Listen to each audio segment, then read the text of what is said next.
Famille, justice, enfance. Bonjour et bienvenue sur Famille, Justice, Enfance sur RLP 102.3, un nouveau direct depuis Coulommiers-Chamiers ce soir, un direct avec Nicolas Vinto. Nous allons parler d'unicité de la locataire, nous allons parler de casse, nous allons parler de plein de choses, mais avant il faut que je vous explique 2-3 petites informations dans les actualités. Premièrement, comme vous le savez peut-être, je suis actuellement candidat dans une liste aux européennes qui s'appelle Défendre les enfants avec Gaël Costemenier en tête de liste. C'est lui qui a pris le leadership pour cette opération, le temps qu'on essaie de faire porter notre message durant la campagne électorale. Vous aurez d'ailleurs une interview demain sur RLP à 8h du matin avec Luc Rodegrave qui nous a fait 30-35 minutes d'études du programme. C'est intéressant. Suite aux règles de l'ARCOM, l'autorité de régulation des communications qui est passée nous voir hier, en tant que candidat, je dois m'abstenir de passer à l'antenne tant que je suis candidat. Donc si nous pouvons déposer la liste début mai, je vous quitterai tous pour toutes mes émissions et toutes mes interventions jusqu'à début juin. Si nous ne formalisons pas, je vous rejoindrai donc début juin. Voilà, c'était pour les informations. Et en attendant, aujourd'hui, nous allons rejoindre Nicolas. Nicolas, bonjour. Tu es avec nous, tu nous entends ? Oui, je vous entends. Oui, bonjour Nicolas, merci d'être venu. Alors, Nicolas Vinto, on se connaît depuis 2018. Tu as participé à l'opération du 16 mai 2018. Tu étais à l'époque sur Castres, je crois, vers là-bas. Oui. Oui, et puis tu as participé aussi à l'opération du 16 janvier ainsi qu'à d'autres. Et tu es notamment célèbre en France pour une jurisprudence contre la CAF. Déjà, attends, on va commencer par reprendre un petit peu ton parcours, ta présentation, afin que tu nous expliques ce qui t'a amené à faire ces démarches administratives. Ok, bonjour. Merci de m'accueillir aujourd'hui. Donc moi, je suis séparé depuis 2011 et en 2014, donc j'ai 2 enfants. J'ai toujours demandé l'équité parentale et la résidence alternée. Et en 2014, janvier 2014, un jugement donc du JAF a dit non, c'est pas une résidence alternée, ce sera un droit de visite très élargi que j'aurai. Donc ça veut dire quoi, ça? Ça veut dire qu'en gros, j'ai les enfants à 45% du temps. Donc, j'ai des enfants, moi, jusqu'au lundi soir. La maman les reprend le mardi soir jusqu'au mardi suivant. Donc, en gros, c'est une alternance 6 jours, 8 jours et puis la moitié des vacances. Pas de pension alimentaire à payer, mais la moitié des charges scolaires et extrascolaires à financer. D'accord. J'ai considéré dès le départ que c'était pas très juste, que c'était une vraie résidence alternée dans les faits. Mais bon, j'ai pas eu envie d'aller plus loin. L'important était que je pouvais être papa et père et m'occuper de mes enfants pour de vrai. Donc ça n'a pas de prix, ça, bien sûr. Sauf que j'ai pas mesuré l'impact administratif de cette décision à l'époque. Et en fait, très rapidement, je me suis vu reprocher par la CAF d'être défaillant. Et j'ai compris plus tard que pour la CAF, s'il y a une résidence principale sans pension alimentaire, il y a défaillance automatiquement. La CAF n'a aucun moyen. Qu'est-ce que tu appelles défaillance ? C'est comme si on s'occupe pas des enfants. Oui, mais donc, pour la CAF, c'est pas grave. Aucun moyen dans ces formulaires. La CAF, dans ses formulaires, n'a aucun moyen de pouvoir écrire que j'accueille mes enfants quasiment à mi-temps et que je paye la moitié des charges. D'accord. Donc, ça veut dire que pour la CAF, c'est comme si mes enfants n'étaient absolument pas avec moi. En fait, je me serais barré à l'autre bout de la France sans m'occuper de mes enfants et sans donner de pension alimentaire, ça aurait été pareil. D'accord. Et donc, la mère a reçu donc l'allocation de soutien familial pendant 3 mois après la décision de la justice, je crois, du juge. Mm-hmm. Et alors qu'elle reçoive une allocation de soutien familial, moi je m'en moque. Par contre, je veux pas qu'on me dise à moi que je suis défaillant. Ça non. Je veux pas être comparé à quelqu'un qui se barre et qui ne s'occupe pas du tout de ses enfants. Ouais, je comprends. Donc tout de suite j'ai contesté. Alors au début j'ai contesté en téléphonant, et puis j'ai fait des courriers. La CAF répondait que oui, mais non, vous en faites pas. C'est pas qu'on vous considère comme défaillant, mais nous on est obligé dans notre système de faire comme ça. Bon, peu importe. Et puis au bout de 4 ans, j'en ai eu marre. En fait, j'en ai eu marre et donc j'ai cherché en 2018 ce que je pouvais faire. Et puis en regardant les textes de loi. Alors oui, et aussi pourquoi j'ai commencé à regarder les textes de loi, je commençais un peu à à savoir lire les textes de loi, parce que rien, c'est pas par hasard qu'il y a des avocats, c'est aussi un métier. Oui, mais tu t'es formé sur ta problématique, tu t'es formé sur ton affaire et tu as commencé à avoir une expertise sur ça. J'ai commencé à me former à ça. J'ai commencé à me former à ça au niveau professionnel, parce que j'ai aussi attaqué en justice le ministère de l'écologie au niveau professionnel, qui me prenait la tête. J'ai gagné mes procès. Et j'ai compris que la justice administrative, c'était vraiment pas mal. J'ai beaucoup de bons échos par rapport à ça. Oui. C'est peut-être la seule qui fonctionne encore à peu près bien actuellement. Ouais. Oh, d'accord. Ouais, c'est vraiment. Enfin, moi, j'ai trouvé que c'était vraiment bien, quoi. D'accord. Et alors aussi, bon, voilà, j'ai aussi milité, donc comme tu l'as dit en introduction, là, quand il y a eu le mouvement avec toutes les manifestations sur toute la France devant les tribunaux, donc avec Toumani que tu as interviewé la semaine dernière, là. Tout à fait, oui, entre autres. Organisé les événements dans le Tarn. Notamment chez nous, il y avait Paul Besson, il y avait Stéphane Tardy, il y a du monde de cette opération qui est encore un peu, qui est impliqué dans cette européenne là, ouais. Gaël notamment. Et mais en fait, j'ai été très déçu parce que je me suis rendu compte que tout le monde s'en fout, en fait. Enfin, l'administration, on n'a pas rencontré un seul avocat, pas un seul juge sur Castres, pas une seule personne de la préfecture ou de conseil régional, enfin départemental. Donc, pas mal déçu, quoi. Et en fait, donc en regardant les textes de loi ensuite, je suis tombé sur l'article qui dit que les allocations sont versées à la personne qui assume la charge globale et permanente, je crois qu'ils appellent ça, pour les enfants. Et donc, on arrive au point de l'unicité de l'allocataire du Code de la sécurité sociale. C'est ça. Ah non, ça n'en parle pas du tout de ça. Ah, pardon. Ça n'en parle pas du tout. C'est-à-dire qu'il y a un texte qui dit clairement, les charges sont versées, enfin, les aides sociales sont versées à la personne qui c'est la charge exclusive et permanente, je crois qu'ils appellent ça, pour les enfants. Et donc là, moi, j'ai considéré que, mais attendez, j'accueille mes enfants à 45% du temps, je paye la moitié des charges, donc j'assume la charge globale ou permanente, enfin, je sais plus exactement les termes, mais c'est à peu près ça, pour 45% du temps ou 50% des charges du montant. Je ne vois pas pourquoi j'aurais rien. Bien sûr. Vu que le JAF, de toute façon, ils en ont rien à foutre. Ils s'en foutent de ces discussions-là.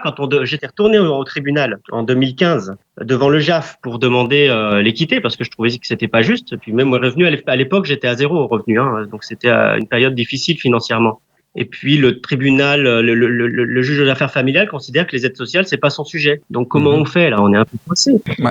Et donc voilà, donc fort de mon expérience devant le tribunal administratif au niveau professionnel, je vois ce texte, je considère que c'est mon cas. J'assume la charge de mes enfants pour la moitié du temps, au moins pour la moitié de la charge. Je regarde après les impôts. Les impôts, ça y est, avec eux dès 2018, les impôts ont accepté de considérer que mes enfants étaient en résidence alternée. Donc, même si dans le jugement, c'est pas marqué, je leur ai expliqué, je leur ai envoyé le jugement, je leur apporte la preuve que j'assume la charge pour moitié. Donc, les impôts, là, j'ai demandé un rescrit aux impôts. Ils ont accepté que je déclare mes enfants comme étant en résidence alternée, tout en déclarant aussi les charges réelles que j'avais. Parce que, normalement, quand il y a résidence alternée, tu déclares pas les charges. C'est inclus dans leur calcul. Sauf que moi, j'ai déclaré la résidence alternée parce que c'était les faits et les charges réelles parce que je considère que comme je n'avais aucune aide sociale, donc dans ce cas-là, mes charges réelles pour les enfants devaient être déduites de mon imposition. Même si ça changeait rien parce qu'encore une fois, j'étais pas imposable. Mais dans le principe, c'est juste de le faire comme ça. Et les impôts l'ont accepté. Donc du coup, après tout ça, en 2018 ou 2019, j'ai réécrit à la CAF pour demander l'équité parentale, enfin le partage des aides sociales. Ils ont refusé. On a eu une enquête de la CAF aussi. L'enquêteur de la CAF a confirmé que tout était juste, qu'on ne mentait pas, que tout ce qu'on disait était vrai, mais ça n'a pas permis de partager les aides. Et donc au final, je suis allé devant le tribunal. Alors à l'époque, c'était effectivement le tribunal de grande instance pour le service qui s'occupe des affaires sociales. Alors ce que j'ai fait, l'avocat que j'ai rencontré n'avait pas le temps de monter le dossier. Donc en décembre 2019, j'ai saisi le tribunal tout seul, faisant un dossier par moi-même. Et ensuite, l'avocat a repris la main ensuite. Donc là, la première conclusion du tribunal, c'est qu'on a perdu en première instance. Pour quelle raison? Je pense surtout que c'est une histoire de juge. Alors, on a eu 2 juges différents. Le premier juge, c'était intéressant. Le premier juge, clairement, a laissé mon avocate parler. Et elle a pu faire une superbe démonstration. L'avocate que j'ai eue, je veux la citer, si tu le permets, c'est Marilyn Préjot. Marilyn Préjot sur Albi. Elle D'accord. a été extraordinaire. Franchement, elle a fait un superbe boulot, sachant qu'elle a été payée uniquement avec l'aide juridictionnelle Mm, et que mm, mm, mm, mm, mm. franchement, le peu qu'elle a touché pour le travail qu'elle a fourni, c'est scandaleux qu'il soit payé aussi peu, Oui, quoi. avec Enfin, une moi, dans jurisprudence, mon affaire, ouais, ouais, tout à fait. Puis une il y avait jurisprudence, tout à faire, quoi. ouais, et un travail qui va avoir une répercussion au niveau national, hein. La jurisprudence que tu as Ah oui, obtenue, là, complètement. elle va avoir une très très grande répercussion. RLP. Radio Libre en Périgord. Famille, justice, enfance. Alors, il faut expliquer aux gens, de manière générale, que la sécurité sociale, je crois, considère que pour un enfant, il y a un seul compte bancaire, une seule destination, et la CAF va t'expliquer que tu peux pas, en fait aussi, parce que c'est un autre problème, on va essayer de globaliser un peu la chose là, tu peux pas diviser les allocations. Donc, en cas de résidence alternée ou de temps partagé, ils vont te dire, oui, vous avez qu'à alterner une année sur l'autre, ce qui n'est pas fonctionnel, ne prend pas du tout en compte, ne lisse pas du tout les événements de la vie de vos professionnels et rémunérateurs. Et en fait, si tu veux, le fait de pouvoir avoir, de déclarer nos charges aux impôts et à la CAF au prorata du temps de présence de l'enfant et d'avoir les allocations, les différentes aides au prorata du temps de l'éducation n'est pas possible au jour d'aujourd'hui via le code de la sécurité sociale. Et tu me disais que d'ailleurs, ton avocate estimait qu'il y avait là-dessus aussi également un problème de constitutionnalité. Ben oui, parce qu'il y a une discrimination. Donc, ça veut Mhm. dire que dans une situation similaire, deux personnes ne peuvent pas avoir des effets différents. Et donc, là-dessus, mon avocate pense qu'il y a un problème constitutionnel, mais par contre, le tribunal ne l'a pas considéré, la cour d'appel. Donc, D'accord. pour bien faire, il aurait fallu que j'aille plus loin. Ah Donc, là, que oui, j'aille vers la le tribunal cassation. constitutionnel lui-même, quoi, la cour là-haut, quoi. D'accord. Ouais, enfin, cour de cassation, pour contester cette décision sur l'aspect plus constitutionnel. On l'a pas fait, on s'est arrêté là. Le jugement qu'on a eu quand même est quand même très positif parce que c'est la première fois que la CAF donc est condamnée. Elle est condamnée, enfin c'est pas la première fois qu'elle est condamnée, mais c'est la première fois qu'elle est condamnée à considérer une résidence, enfin un droit de visite élargi comme étant une résidence alternée. Mhm. Donc ça veut dire que là, oui, ils n'ont pas le choix. Aux yeux de la CAF, même si dans le jugement du JAF c'est marqué résidence, enfin droit de visite, la CAF est obligée de me considérer comme étant, de considérer mes enfants comme étant en résidence alternée.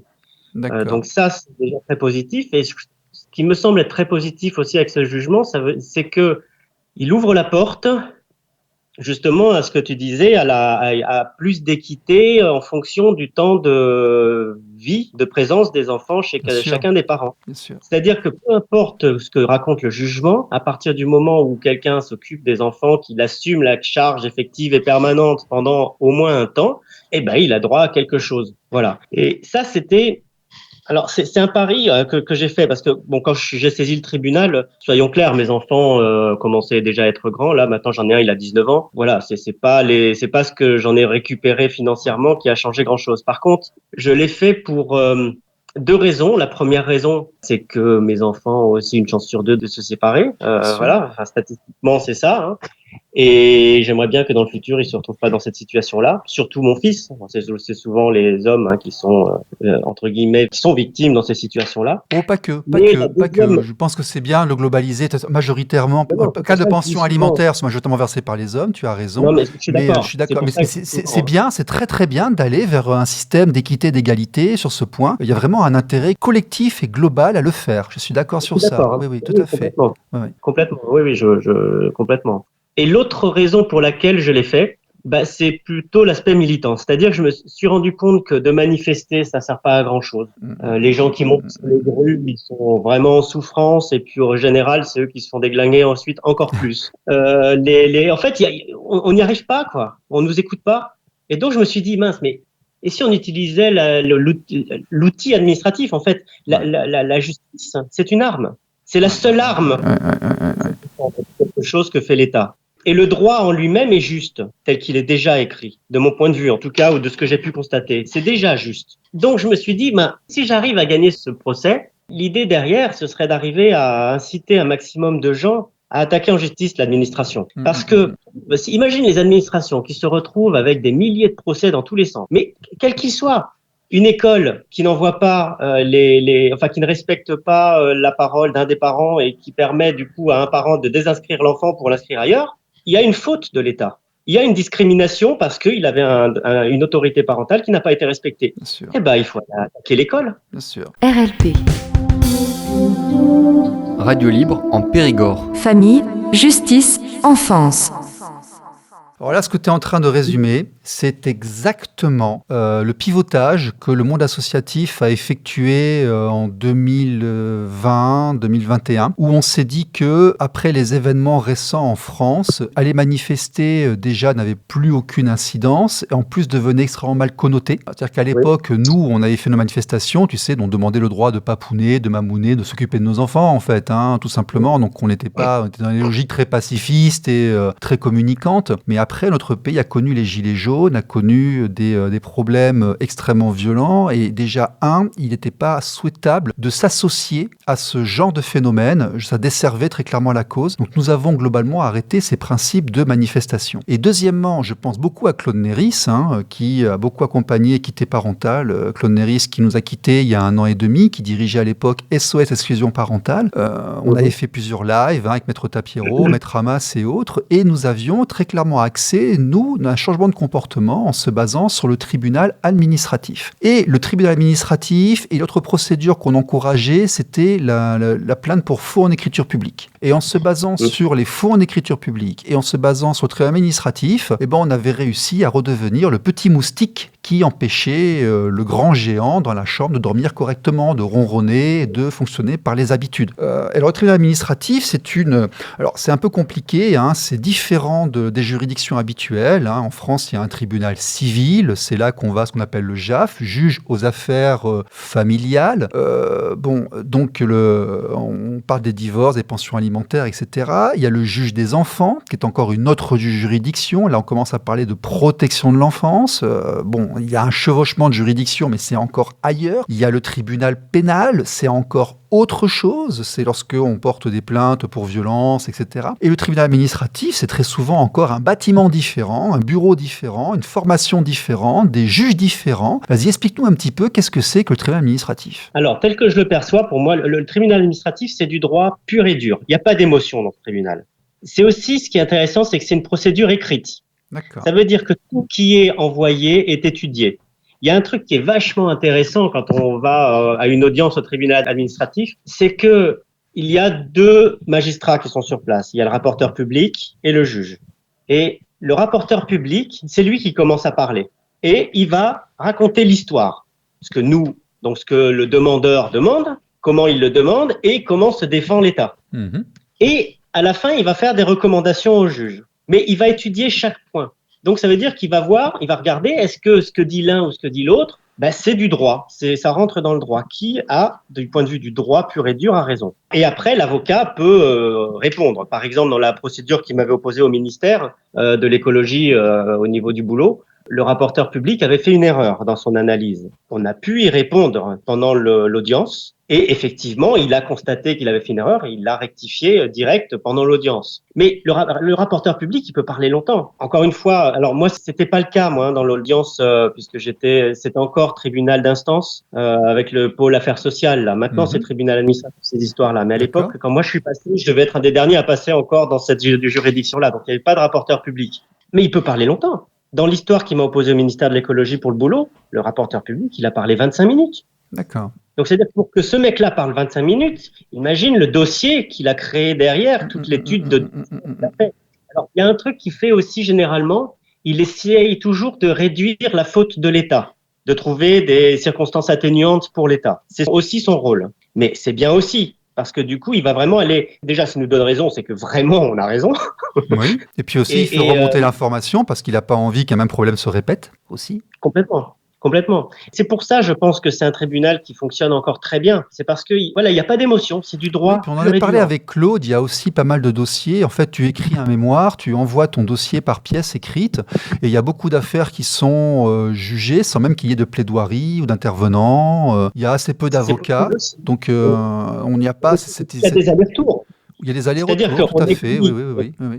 Mais il n'y a pas de ce au système tribunal d'un et donc, intermédiaire qui vient, qui va enflammer la situation, qui va se mettre à mentir ou jouer sur l'émotionnel. On est vraiment sur de la rigueur, sur du texte, et oui. c'est beaucoup plus fiable. Voilà, C'est ça. je Et vais puis, arriver bon, à ça. Ouais, ouais. c'est une procédure écrite, encore une fois, donc Bien tous sûr. les Ouais, écrits ouais. sont pris en compte réellement. Tout à fait, tout à Il y a fait. le temps aussi, c'est-à-dire qu'on écrit, la partie adverse va répondre, on peut répondre encore par écrit, Mm, mm, mm, mm, etc. mm. C'est pas quelque chose qui se passe vite là devant le juge. Mm, mm, mm. Et voilà, et donc c'est quelque chose qui est vraiment sérieux et je pense que ça permet de résoudre plein de problèmes parce que finalement les décisions des juges aux affaires familiales Mhm.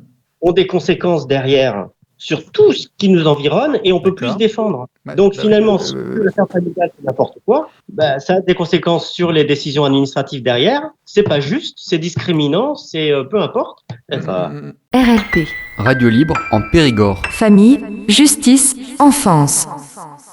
Et là, on va la enchaîner personne- sur le point de programme de la liste qui rejoint effectivement ta démarche. Alors déjà, avant, en préliminaire, là, je voudrais dire que ce que tu as fait ouvre, à mon avis, la voie à une procédure de questions en constitutionnalité. Il y a un bureau pour cela, c'est le tribunal constitutionnel qui existe.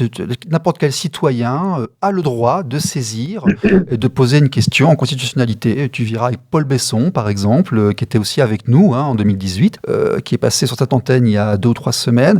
C'est quelque chose qu'il a déjà évoqué. Bon, déjà, tu vois, tu as ouvert une porte pour ça, qui pourrait être intéressante. Nous, dans le programme, ce que nous voulons, de manière générale, ce que vraiment nous demandons et qui nous fait ce qu'on veut, voilà, ce qu'on défend et ce qui nous paraît absolument logique, c'est que tout ce qui soit déclaration aux impôts, ce soit pas en question de part ou de demi-part, mais ce soit vraiment au prorata du temps de présence, que tout ce qu'on déclare à la CAF par rapport à nos enfants, encore une fois, quel que soit l'enfant, je veux dire adoptif, réel, pratiquement il y a un droit parental, que ce soit au prorata du temps de présence, et que tout ce qui soit aide de la société, donc allocation rentrée, calcul CAF et autres, soit également au prorata du temps de présence. Et 4 jours par mois, c'est également un temps de présence. Donc nous, ce que nous voulons, c'est qu'il y ait une automatisation qui soit effectuée par rapport aux pensions alimentaires, par rapport aux impôts, par rapport au point de la CAF, parce que tout est aujourd'hui informatisé, la transition numérique, les impôts sur le revenu ont su le faire avec France Connect. La CAF a absolument accès à tout. Elle a su se numériser. La sécurité sociale a su se numériser. Il est absolument anormal qu'aujourd'hui, parce que tout dépendrait en fait d'un tribunal qui est là pour sanctionner normalement, mais qui fonctionne encore en truc papier, on soit dans des process absolument antidiluviens. Donc on veut faire bouger les codes et en fait, ce que tu fais rejoint quelque part les demandes globales d'une partie de la population.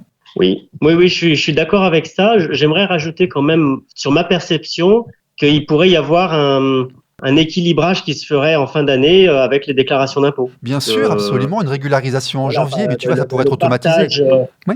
Le partage au prorata, oui. Bien sûr, Mais bien sûr. s'il y a un des parents gagne beaucoup plus que l'autre, évidemment, et il faut qu'il ait moins d'aide que le premier. Oui, bien sûr, Voilà. bien sûr. Mais ça, c'est Donc calculable, après, c'est automatisable. il y a un Tu fais une équilibrage à grille, faire et, bien sûr. Mais ça, oui, c'est automatisable. Tu fais un rééquilibrage, tu fais une grille annuelle, et puis les calculs, tout étant informatisé aujourd'hui, ils ont tout. Ils ont nos charges sociales, ils ont nos déclarations d'impôts, ils ont absolument tout. Donc il suffit en janvier de rééquilibrer les balances comme ils le font pour notre administration. Et puis déjà, en faisant ça, tu décharges toute la partie du tribunal civil du JAF sur tout ce qui concerne ces calculs de pension alimentaire et autres. Tu enlèves quasiment 25 à 30% des audiences. Et tu décharges les tribunaux. Au moins, ils vont pouvoir se concentrer sur ce qui est important parce qu'il y a quand même des cas qui sont terribles. Voilà. Donc, un, c'est désengorger les tribunaux et deux, c'est éviter cette discrimination. Il n'est plus possible de considérer aujourd'hui que pour un enfant en France, il y a un seul compte bancaire et un seul interlocuteur. Ce n'est plus vrai depuis très longtemps. Et il faudrait que tous ces calculs se fassent effectivement, vu le nombre de familles recomposées dans notre pays qu'il y a, se fassent vraiment au prorata du temps de présence. Voilà. Oui, je suis d'accord. D'accord. Bon, pour toi, quelles sont les prochaines étapes? Vers quoi tu t'orientes? Est-ce que tu t'arrêtes ici ou est-ce que quitte à monter un collectif et une cagnotte, est-ce que tu tirais sur autre chose? L'objectif, quand j'ai lancé la procédure, c'était derrière, en cas de victoire, de communiquer et d'essayer d'inciter un maximum de gens à aller dans cette voie-là, attaquer les administrations pour discrimination ou autre. En tout cas, dès qu'il y a une faute, y aller. Avec l'idée s'il y a des milliers de procès, c'est l'administration qui va dire au JAF, oh là. Non, mais l'État n'aime pas se faire condamner. On se fait déglinguer. Bien sûr. Je renvoie les gens aussi vers Fabien Wald, qui est avec nous, qui a fait condamner l'État pour déni de justice. Donc, c'est-à-dire qu'un système qui fonctionne mal, aujourd'hui, il fonctionne mal. Le tribunal administratif va dire que oui, effectivement, il fonctionne mal et l'administration devra s'adapter. Alors, nous, on n'est pas là que pour critiquer et pour casser, parce que dans nos propositions, tu as vu, vraiment, on les aide. On demande à ce qu'ils aient plus de moyens, puis on demande à ce que les choses inutiles, délégables, soient déléguées. Mais bon, il y a vraiment... Bon, et toi, tu n'as pas envie de monter au Conseil constitutionnel, là, par exemple Non, après, le problème que j'ai eu, moi, à titre perso, c'est que j'ai pas réussi à aller plus loin et à faire la deuxième démarche, justement, de communication et tout ça. J'ai pas réussi. Parce que t'es très pris, parce que t'es extrêmement pris. Moi, je t'ai lancé plusieurs fois pour faire cette émission pour qu'on en parle, t'avais pas le temps. Ton avocate n'a pas pu se libérer aujourd'hui. Et donc, le Conseil constitutionnel, si on t'aide un petit peu, tu penses que tu pourrais l'idée, prendre la main sur ça, le leadership un petit peu, là? Je sais pas. Franchement, je sais pas. Là, je suis à nouveau en procès contre le ministère de l'écologie parce qu'ils ignorent le jugement qui a déjà été rendu. Donc, il y a un an, j'y suis retourné. Ça use, tout ça, c'est compliqué. Ça use, c'est fatigant. C'est compliqué, D'accord. C'est compliqué. Voilà. C'est à titre perso, c'est compliqué. En attendant, cette jurisprudence qui est trouvable sur Internet, on la mettra en commentaire du podcast, ouvre la voie à une requête au Conseil constitutionnel. Si quelqu'un veut s'en emparer, la porte est ouverte. Là, il peut le faire. Oui, je pense qu'il y a moyen de faire des choses derrière, ouais. Ok. Ouais, j'espère. Super. C'est Parfait. dommage que mon avocate n'ait pas été là pour en parler. Si elle pourra venir plus tard, moi je l'accueille avec grand plaisir. Si elle veut s'exprimer sur notre antenne, tu lui indiqueras qu'on a encore beaucoup de points techniques qu'il est possible de discuter. Très bien. Nicolas, merci. Je rends l'antenne. Je vous dis à tous au revoir pour un certain nombre de semaines. Vous serez avertis par la rédaction quand je reviendrai. D'ici là, soyez sages. À bientôt. Et puis, Nico, à bientôt aussi. Au revoir. Merci, à bientôt.